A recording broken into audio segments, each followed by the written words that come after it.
जय हिंद बच्चों। आज हम लोग फिर से एक नई कविता यानी चैप्टर 6 जो काव्य खंड का जो है उसका गद्य खंड का चैप्टर 6 लाए हैं। जैसा कि आप देख रहे हैं स्क्रीन पर, चैप्टर का कविता का नाम है, क्या नाम है? जनतंत्र का जन्म। जनतंत्र का जन्म। इनका लेखक कौन है आप जान रहे हैं। इनका लेखक है रामधारी सिंह दिनकर। कौन है? रामधारी सिंह दिनकर। आप तो पूर्व की तरह जान रहे हैं। पहले हम लेखक परिचय देखेंगे क्योंकि इससे ऑब्जेक्टिव क्वेश्चन पूछता है। यह चैप्टर आपके एग्जाम की दृष्टि से एकदम VVI है, इंपॉर्टेंट है और इससे लगभग आपका 5 नंबर का सवाल आपको पूछेगा। और यह बिहार के कवि हैं और बेगूसराय के सिमरिया जिले के कवि हैं। समझ गए। इनके बारे में पहले आप क्या देखेंगे कि कवि परिचय देखेंगे, उसके बाद कवि परिचय में देखते हुए कविता को समझेंगे, उसके बाद समझते हुए सब्जेक्टिव और ऑब्जेक्टिव क्वेश्चन सब देखेंगे। वन शॉट मतलब वन शॉट, आधा घंटा ही लगभग लगता है। उसमें हम आपका पूरा कविता का सारांश सब कुछ बता देते हैं। इसीलिए ज्यादा देरी ना करते हुए स्टार्ट करते हैं। देखिए, रामधारी सिंह जनतंत्र का जन्म क्या है तो आप कहिएगा कविता है। क्या है? जनतंत्र का जन्म क्या है? अब इसका मतलब समझिए। जन्म मतलब होता है जनता, तंत्र मतलब होता है सिस्टम। जनता का सिस्टम का जन्म हो गया है, मतलब जनता की शक्ति का अब जन्म हो गया है। यही बात रामधारी सिंह दिनकर इस कविता के माध्यम से कहना चाह रहे हैं कि अब भागो अंग्रेज। क्योंकि आप जान रहे हैं, अब बताएंगे नहीं, शुरुआती में आप सब कुछ बता देंगे तो दिक्कत होगा। पहले परिचय देख लेते हैं, उसके बाद देखेंगे। क्या है लेखक का नाम? रामधारी सिंह दिनकर। लेखक का नाम याद रखिएगा, रामधारी सिंह दिनकर। इनका जन्म 23 सितंबर 1908 ईस्वी को सिमरिया बेगूसराय में हुआ था। कहाँ हुआ था? सिमरिया बेगूसराय में इनका जन्म हुआ था। यहाँ लिखा हुआ है। देखिए, मृत्यु 24 अप्रैल 1974 ईस्वी को हुआ था। इनका पिता का नाम है रवि सिंह, इनका माता का नाम है मनरूपा देवी। और देखिए, यह तो बहुत VVI है। उनका जन्म 1908 ईस्वी में, मृत्यु 1974 ईस्वी में हुआ। दिनकर जी की प्रारंभिक शिक्षा मतलब शुरुआती शिक्षा हर कवि रहे चाहे कोई भी रहे, सब उनके गांव के आसपास ही होता है। उनके गांव से हुआ। कहाँ से हुआ कहिएगा तो सिमरिया से हुआ है, तो या उनके प्रारंभिक शिक्षा अपने गांव से हुआ। 1928 ईस्वी में Mokama Ghat railway station railway high school में से मैट्रिक किया। आप कहेगा 1928 ईस्वी में मैट्रिक कब किया? तो 1928 ईस्वी में। कौन सा स्कूल में? Mokama Ghat railway high school. Mokama Ghat railway high school से उन्होंने मैट्रिक किया। और 1932 ईस्वी में पटना कॉलेज से इतिहास में BA ऑनर्स किया। 1932 ईस्वी में पटना कॉलेज से क्या किए? BA ऑनर्स किए। ये बिहार विश्वविद्यालय में क्या थे? हिंदी के प्रोफेसर थे एवं भागलपुर विश्वविद्यालय में कुलपति या उप कुलपति थे। उप कुलपति समझिए, या कुलपति नहीं थे, उप कुलपति या उप कुलपति थे। समझ गए? उप कुलपति रहे। आपको यह भी याद रखना है, वह बिहार विश्वविद्यालय में क्या थे? हिंदी के प्रोफेसर थे। और भागलपुर विश्वविद्यालय में इन्होंने कुलपति थे। ये क्या थे? कुलपति थे। यह याद रखेंगे। यहाँ से आप 4 चीज याद रखेंगे। दिनकर जी का प्रारंभिक शिक्षा गांव में हुई। ये जो मैट्रिक का एग्जाम जो है 1928 में दिया गया है मोकामा रेलवे हाई स्कूल से। 1932 में पटना कॉलेज से इतिहास में वह BA ऑनर्स किए। 1932 में कब ऑनर्स किए? 1932 में। बिहार विश्वविद्यालय के हिंदी का प्रोफेसर रहे और भागलपुर विश्वविद्यालय में कुलपति भी रहे। आगे हम देखेंगे इनका रचना, बहुत ही इंपॉर्टेंट जो रचना है वह हम लोग देख लेंगे। क्या कह रहा है? प्राणभंग, यह याद रखना है। रेणुका, हुंकार, रसबंदी, कुरुक्षेत्र, रश्मि रथी। ये देखिए, रश्मि रथी आप याद नहीं कीजिएगा, हम जो घेर रहे हैं उसको आपको याद नहीं करना है। समझ गए? यह भी याद नहीं कीजिएगा तो कोई दिक्कत है। उर्वशी एकदम VVI है, इसको तो आपको घोर के पी जाना है। हारे को हरिनाम, यह भी इंपॉर्टेंट, हम जिसमें टिक मार रहे हैं वह आपको याद करना है। हरिनाम। अर्धनारीश्वर, संस्कृत के 4 अध्याय, यह सब इंपॉर्टेंट है। शुद्ध कविता की खोज क्या है, मतलब लिखा है, शुद्ध का है कविता की लिखा है, ये सब कविता की कवि है, समझ गए। इनका जो याद करना है प्रमुख रचना, आपको प्राण भंग याद कर, रेणुका, हुंकार, रसबंती, कुरुक्षेत्र। अब देखिए उसके बाद उर्वशी, हारे को, हरिनाम, अर्ध नारीश्वर, संस्कृत के 4 अध्याय, यह सब याद रखेंगे। और यह जो है इस पर आपको पुरस्कार भी दिया गया है, वह याद रखेंगे, क्योंकि इसमें हम लिखे नहीं है, अब उसमें कुछ जरूरी चीज हम आपको बता दे रहे हैं। यह जो देखिए इनके रचना जो है क्या कहें, संस्कृत के 4 अध्याय पर साहित्य अकादमी पुरस्कार मिला है। यह जो रचना पर इनको कौन सा पुरस्कार मिला, साहित्य अकादमी पुरस्कार मिला। साहित्य अकादमी पुरस्कार से पुरस्कार इनको मिला है। अब कहेगा साहित्य अकादमी पुरस्कार किस रचना पर मिला है, तो कहेगा संस्कृति के 4 अध्याय पर, संस्कृति के 4 अध्याय पर। और उर्वशी पर ज्ञानपीठ पुरस्कार मिला। और उर्वशी जो देख रहे हैं VVI जिसको हम बोले हैं, उर्वशी पर इनको कौन सा पुरस्कार मिला है, ज्ञानपीठ पुरस्कार मिला है, ज्ञानपीठ पुरस्कार मिला है। यह भी एकदम VVI है, यह याद रखेंगे, ज्ञानपीठ पुरस्कार मिला है, समझ गए। और उन्हें भारत सरकार के द्वारा पद्म विभूषण भी सम्मानित किया गया है। भारत सरकार के द्वारा क्या कौन चीज दिया गया है, पद्म विभूषण, पद्म विभूषण से भी नवाजा गया है। इनको दिनकर कौन सी है, रामधारी सिंह दिनकर जी को, रामधारी सिंह दिनकर जी को। आप इतना याद रखेंगे तो बहुत अच्छा है। और एक चीज याद रखेंगे, यह छायावादी कवि है, उत्तरी छायावादी कवि है। कभी कभी पूछता है यह कैसा कवि है, तो लिखिएगा छायावादी कवि है। तो अगर आप इतना याद रखते हैं तो बहुत अच्छा है। और आगे हम देखेंगे कवि का कविता का परिचय। देखिए क्या है इस पर कविता में पढ़ना है। प्रस्तुत कविता में जनतंत्र के उदय के बारे में दिया गया है। जनतंत्र मतलब जनता की तंत्र, यानी जनता की सिस्टम, यानी जनता की शासन, जनता की शक्ति के उदय हुआ है, अब उसके बारे में दिया गया है। जनतंत्र के राजनीतिक और ऐतिहासिक अभिप्रायों को कविता में उजागर करते हुए कवि यहाँ एक नवीन भारत का कल्पना करता है, जिसमें जनता को ही स्वयं सिंहासन पर आरूढ़ होने को है, मतलब जनता को सिंहासन पर बैठने संबंधी यह कविता में वर्णन किया गया है। अब क्या वर्णन किया गया है, अब हम लोग विस्तार से देखेंगे। कवि परिचय में हम जितना बताए वह देख लीजिएगा, और जिनको नहीं समझ में आया दोबारा वीडियो देख लीजिएगा। हम बार बार इनको आपको याद कराने की प्रयास करेंगे तो वीडियो लंबा हो जाएगा, आप ही को दिक्कत होगा। आगे आइए, आगे है कविता। देखिए कविता का नाम लिख दिया, जनतंत्र का जन्म। इनका लेखक कौन है, रामधारी सिंह दिनकर। और यह पहली पंक्ति है, और यहां से ही हम समझाएंगे तो आप आराम से समझ जाइएगा। यह थोड़ा सा समझा देते हैं कि जनतंत्र का जन्म, यह कविता का मूल भाव क्या है, यह समझ लीजिए। उसके बाद हम लोग कविता पर जाएंगे। जनतंत्र का जन्म का मतलब होता है जनता का जन्म नहीं, जनता का सिस्टम, जनता की शक्ति का जन्म हुआ। ये लेखक कहना चाह रहा है कि जो पहले हमारे पूर्वज के द्वारा, हमारे पूर्वज जो राजा महाराजा थे, कुछ दिन तो हमारे पूर्वजों के जो हमारे आदमी के द्वारा हम पर शासन किया गया था, और कुछ दिन हमारे जो बाहर से आए हुए थे, जैसे अकबर, बाबर, क्या कहते हैं, कुतुबुद्दीन ऐबक, यह सब गुलाम वंश के संस्थापक, मुगल वंश के संस्थापक, यह सब जो है भी राज किए। उसके बाद अंग्रेज राज किए। उसी पर यह कहना चाह रहा है, उतना जनता प्रताड़ित हुए, अब नहीं प्रताड़ित होगा। अब मेरा जनता का सिस्टम आया है, अब लोकतंत्र आया है। अब लोकतंत्र में जनता मालिक होता है और जनता ही सब कुछ है, यह कहना चाह रहा है। सिंहासन खाली करे, जनता आ रही है।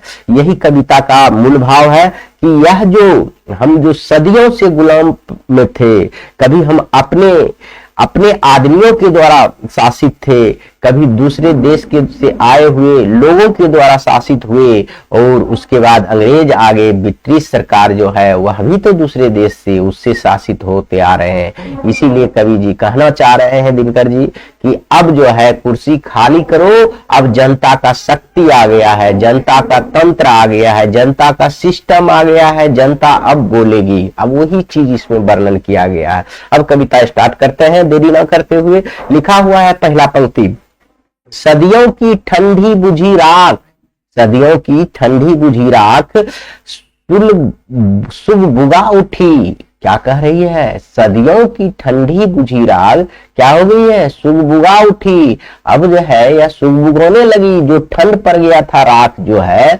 उसमें अब आग जलने लगा। किसके बारे में कह रहा है, जनता के बारे में कह रहा है। जो सदियों को जो बुझ गई थी राग वह सुलगने लगी है। मिट्टी सोने के ताज पहन इठलाती है। मिट्टी किनको के बारे में कहा गया, जनता के बारे में कह रहा है। सोना की जनता जो है सोने के ताज पहनकर इठलाने लगी है। सोने के ताज पहनकर यह क्या कह रही है, चिंगारी भड़क रही है। जनता में अब चिंगारी भड़क क्रांति ला रही है। दो राह मतलब कि रास्ता दो, दो राह मतलब दो रास्ता नहीं, दो रास्ता नहीं, मतलब कह रहा है कि रास्ता दो। समय के रथ का घर घर नाद सुनो, मतलब सिंहासन खाली करो जनता आती है। इनका शाब्दिक अर्थ हुआ है, देखिए कवि के कहना दिनकर ने कहा है कि सदियों की ठंडी बुझी हुई राख में सुगबुगाहट दिखाई पड़ रही है, अर्थात क्रांति की चिंगारी भड़क उठी है। मिट्टी यानी जनता सोने की ताज पहनने के लिए व्याकुल है। राह छोड़ो, समय साक्षी है। जनता के रथ के पहियों को घर घर आवाज सुनाई दे रही है। सिंहासन खाली करो जनता आ रही है। इनका शाब्दिक अर्थ यही है, जो ठंडी पड़ गई थी, जो हजारों साल पहले से हमारे जनता का खून जो नर्म हो गया था, जो ठंड पड़ गया था, वह खून अब गर्म हो गया है। अब जब कुर्सी खाली करो जनता आ रही है। इनका कहने का मतलब ये हुआ। आगे आइए दूसरा देखेंगे, कहता है जनता। देखिए जनता के बाद प्रश्नवाचक चिन्ह है, कह रहा है हाँ किस जनता की बात कर रहा है, जनता क्या, जनता क्या, कौन जनता, जनता मतलब हाँ वह जनता, वह जनता, हाँ मिट्टी की अबोध मूर्ति वही, मतलब कह रहा है वह जनता की बात करते हैं जो मिट्टी की अबोध मूर्ति थी, जो चुपचाप पुतला बन के खड़ा हुआ रहता था। अब वही जनता क्या करेगा, जारे के पाले, जारे के पाले कसक सदा सहने वाली, मतलब जाड़ा गर्मी को सदा सहने वाली जनता। जब अंग अंग में लगे सांप हो चूस रहे, जैसे जब उनको अंग अंग में सांप भी जैसे लग रहा है कि चूस रहा है, तब भी ना कभी मुंह खोल दर्द कहने वाला। अब कौन जनता की बात कर रहा है, वह जनता की बात जो अबोध मूर्ति की तरह खड़ा है और जो जाड़े गर्मी ठंडा बरसात को सह रहा है, और उनके अंग अंग में जैसे लग रहा है सांप जो चूस रहा है, तब पर भी कभी मुंह ना खोलने वाले वैसी जनता की बात इसमें वर्णन किया गया है। तो यहाँ देखिए दिनकर जी कहते हैं, क्या कहते हैं, जनता सचमुच मिट्टी का अबोध मूर्ति है। यह वह देखिए दो बार हो गया, वह जाड़े की रात में जारा पाला की कसक, रुक रुक कर होने वाली पीड़ा को हमेशा सहती, वह थोड़ा भी आह नहीं करती, वह इतना सहने के बाद भी आह नहीं करती। ठंड से शरीर ऐसा कपकपाता है कि लगता है शरीर में हजारों सांप डस रहे हैं। इतना पीड़ा और दुख के बावजूद वह अपनी दुख किसी को नहीं कहती है। कहने का मतलब है वही जनता को बात करेंगे जो अभी अबोध मूर्ति के समान चुपचाप खड़ा रहते थे और ठंडी के जार में कपकपाते हुए एकदम ठंड से कुकर रहे होते थे, तब पर भी वह कभी आह नहीं बोलते थे। ठंड में क्या कहते हैं, जैसे लगता था उनको ठंड में हजारों सांप डस रहे हैं। इतना पीड़ा और दुख के बावजूद वह अपना दुख किसी से नहीं कहती थी, क्योंकि गुलाम थी, क्योंकि विवश था देश, समझ गए, क्योंकि दूसरे पर हमारे ऊपर लोग राज करते थे। कभी अपनों ने द्वारा राज किया और उसके बाद मुगलों के द्वारा, उसके बाद अंग्रेजों ने हम पर शासन किया, जिसके कारण से यह दुख दर्द दिनकर जी बता रहे हैं। और अगला देखिए फिर कह रहा है जनता क्या, मतलब कौन जनता, जनता कौन, तो कहेंगे हाँ लंबी बड़ी जीभ की बड़ी कसम, वही कसम कह रहा है, हाँ लंबी बड़ी जीभ की वही कसम कह रहा, हाँ जनता सचमुच आशा वेदना को सह कर जीती है। जनता वेदना को आह सह कर जीती है। कभी शपथ लेकर कहता है कि लंबी चौड़ी जीभ को बातें पर विश्वास किया, कह रहा है जनता वही जो लंबी चौड़ी जीभ को की वही कसम, जो लंबा चौड़ा जीभ जो निकाल कर नेता लोग बोलता है, जो कसम खाता है, उस पर विश्वास किया।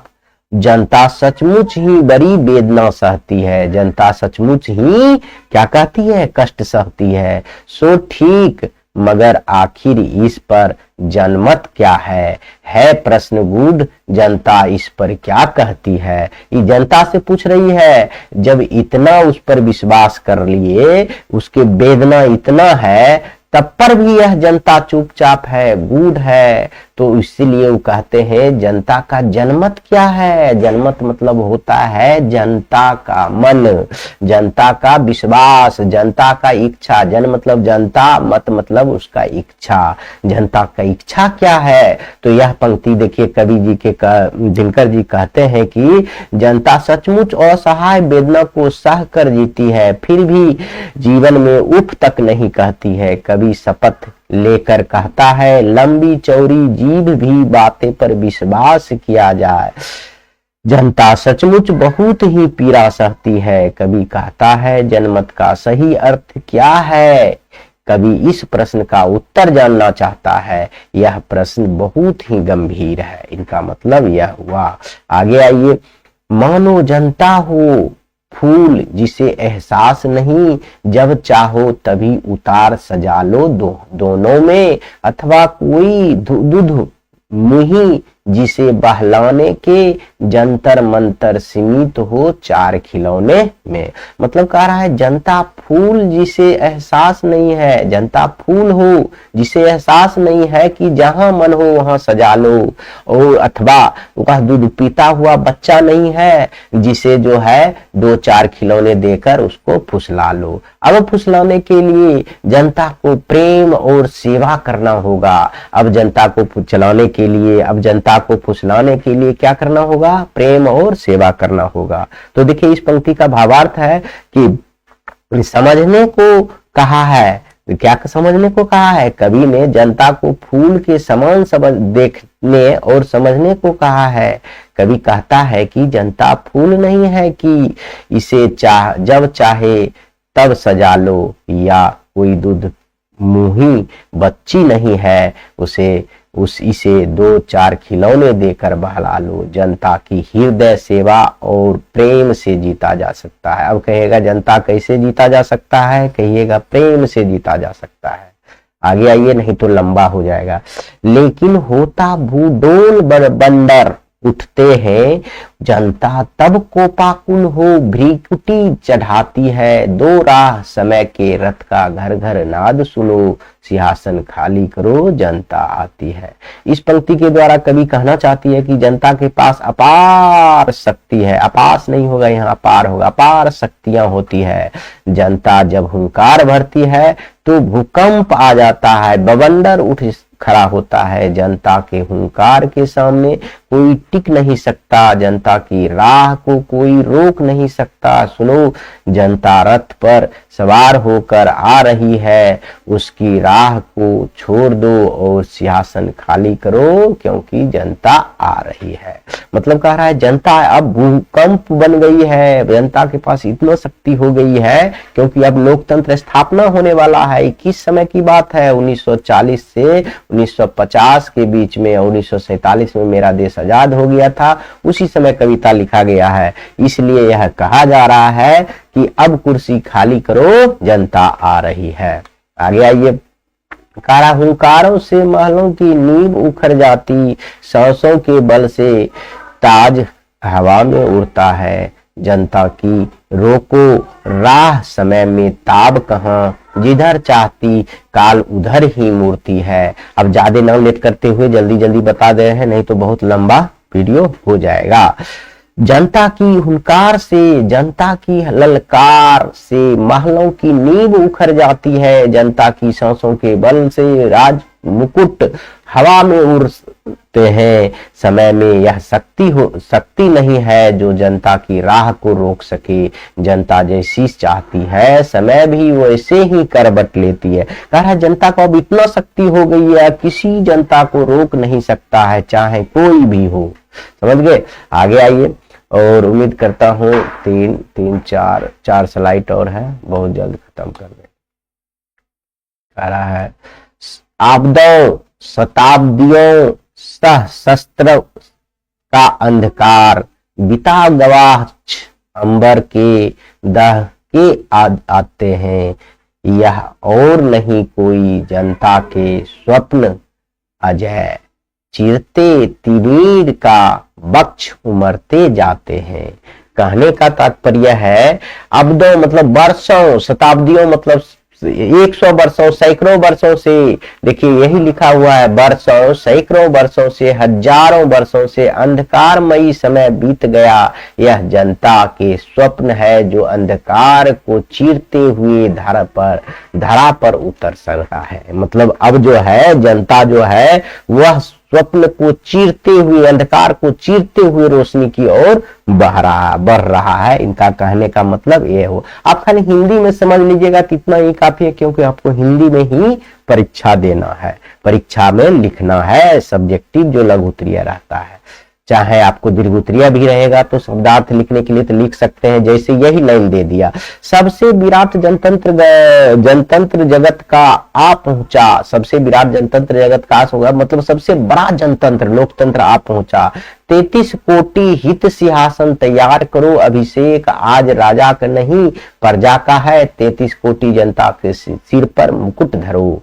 मतलब कहने का रहा है कि अगर इसका कहेगा शब्दार्थ लिखें तो व्याख्या करें तो 5 नंबर का पूछेगा, व्याख्या करें तो जैसे ही लिखा हुआ रहेगा 4 लाइन, व्याख्या में लिखिएगा यह पंक्ति हमारे पाठ्य पुस्तक जनतंत्र का जन्म कविता से लिया गया है, जिनका लेखक रामधारी सिंह दिनकर है। और इस पंक्ति का भाव यह है कि भारत के लोकतंत्र का उदय हो रहा है, भारत का स्वाधीन हो चुका है, यहाँ लोकतंत्र का स्थापना, यहाँ स्थापना होगा, स्थापना हो रही है। 33 करोड़ जनता की हित की बात है, 33 करोड़ सिंहासन तैयार करो, क्योंकि अभिषेक राजा का नहीं बल्कि जनता का होने वाला है। आज का शुभ दिन 33 करोड़ जनता के लिए मुकुट रखने का है, उनके लिए शुभ दिन है।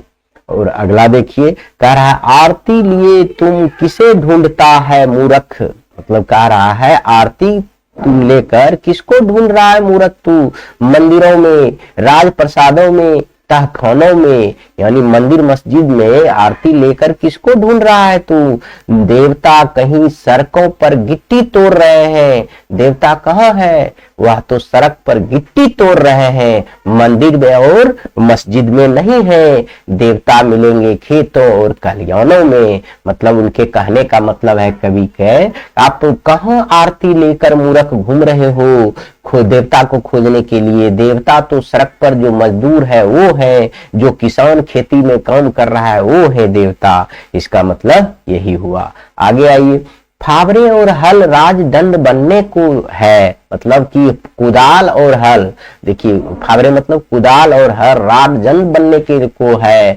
घुसरता सोने में सिंगार सजाती है, 2 राह समय के रथ का घर घर नाद सुनो, सिंहासन खाली करो जनता आती है। इसका मतलब हुआ लोकतंत्र में जनता ही सर्वोपरि होती है। लोकतंत्र का राजदंड कोई राजपत्र, कोई हथियार या कोई औजार नहीं होता।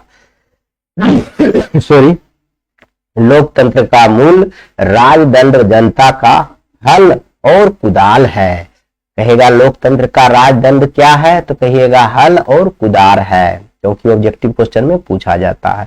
इसी से यह धरती से सोना उगता है, धरती के घुसरता का श्रृंगार आज सोने से सजा हुआ है, अर्थात धूल ही स्वर्ण है। रास्ता शीघ्र दो, सिंहासन शीघ्रता से खाली करो, देखो जनता स्वयं आ रही है, जनता स्वयं आ रही है।